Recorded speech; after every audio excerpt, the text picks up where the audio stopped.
দিয়েছ, লালন পালন করেছ, জীবনে কিছুই দিতে পারোনি। না পেরেছ একটা বাইক দিতে, না পেরেছ জমি জায়গা দিতে, না পেরেছ ব্যবসা বাণিজ্য দিতে।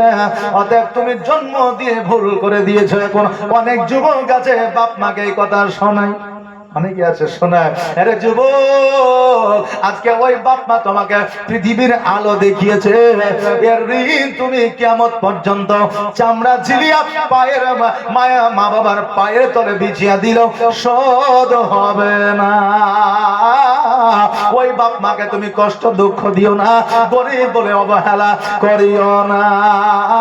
আজকে বিবিকে ভালোবাসবে, ওই বিবিকে সঠিকভাবে কাপড় দিতে না পারলে, ওই বিবিকে সঠিকভাবে স্বর্ণ দিতে না পারলে, ওই বিবিকে সঠিকভাবে খাবার দিতে না পারলে, অনেক বিবি আছে, সবাই নয় রে বাবা, অনেক বিবি আছে বলবে তোমাকে বিবাহ করে আমার জীবনটা বরবাদ হয়ে যায়, বলবে না? ভাইকে ভালোবাসা, একটা সময় ভাই কলিজার টুকরা ছিল, যেমন বিবাহ হলো, সন্তান আদি হইল, জমি জায়গা ভাগের বেলায় এক কাঠের জন্য ভাই ভাই এমন দুশ্মন হলো, মরা পর্যন্ত এক হইল না। এই জন্য বাবা, জগতের ভালোবাসা বৃথা, আমার নবীর ভালোবাসা অমর। জোরে বলেন সুবহানাল্লাহ।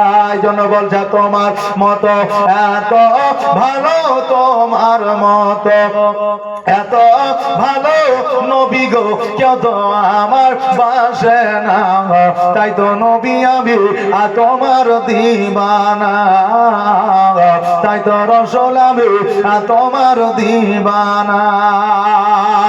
ও কি শুনেছে কিতাবের লেখা,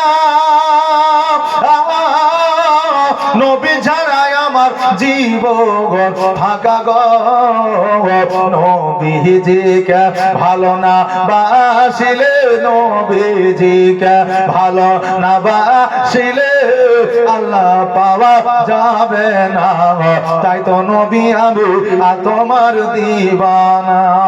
তোমার মত এত ভালো, তোমার মত এত ভালো কেউ তো আমায় বাসে না, তাই তো নবী আমি তোমার দিবানা, তাই তো রসুল আমি তোমার দিবানা। মোহাম্মদে পড়েন আল্লাহুম্মা সাল্লাল্লাহু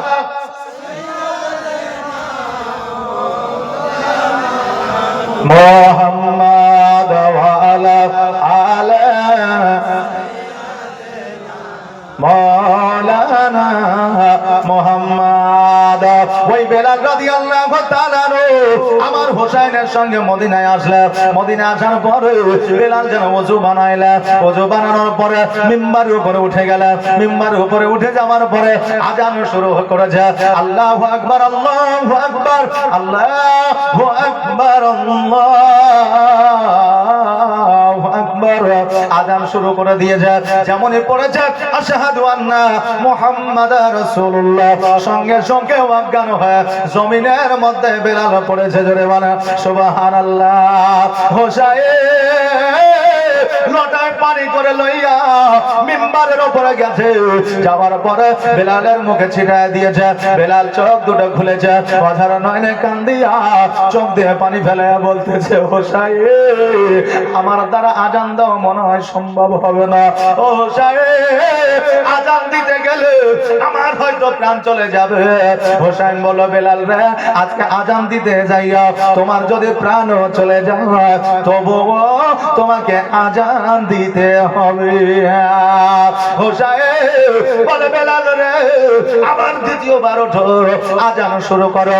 বেলাল আবার দ্বিতীয়বার উঠিল, আবার আজান দেওয়া শুরু করলো। আবার যেমন মুহাম্মদ রাসূলুল্লাহর নামটা এসেছে, অমনি যেন অজ্ঞান হয়ে জমিনের মধ্যে পড়ে গেছে। আবার হোসাইন মাথার মধ্যে পানি দিয়া বেলালকে বলতেছে, বেলাল রে, ওইভাবে অজ্ঞান হয়ে পড়ে যাচ্ছ কেন? বেলাল বলে, হোসাইন আমার ফজর যখন আজান হইতো আমার নবীজি শ্রবণ করতে, আমার নবীকে আঙ্গুল দিয়ে দেখাইতাম। আজকে নবীকে যখন আঙ্গুল দিয়ে দেখাইতে যাই আমার নবীকে দেখতে পাওয়া যায় না। আমি বেলাল নবীকে দেখতে পাই না বলে অজ্ঞান হয়ে জমিনের মধ্যে পড়ে যায়। আর কত প্রেম ভালোবাসা মহব্বত ছিল নবীর সঙ্গে, এই জন্য তো বেলাল আমার নবীজির উটের লাগাম গানা ধরে আমার নবীর আগে জান্নাতে যাবে।